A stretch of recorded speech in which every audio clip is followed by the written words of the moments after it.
जी हाँ, आप सबका बेस्ट न्यूज भोजपुरी में स्वागत है।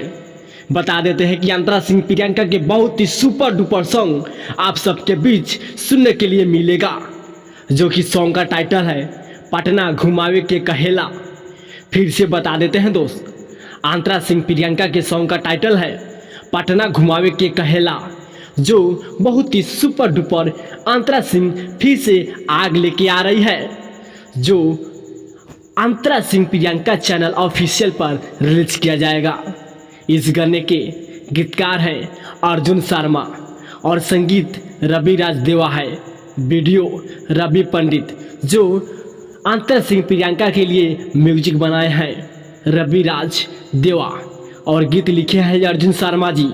अंतरा सिंह प्रियंका के हिट पर हिट गाना दिए थे। जी हाँ, अगर आप लोग अंतरा सिंह प्रियंका का फैंस है तो इस चैनल को सब्सक्राइब, लाइक, शेयर जरूर करिएगा। इसी तरह का अपडेट हमारे चैनल पर दिया जाता है, तो आप लोग मेरे चैनल को सब्सक्राइब करके, लाइक करके बेल आइकन दबा दो कि हर वीडियो आप तक पहुंच जाए। तो मिलता है अगला वीडियो में।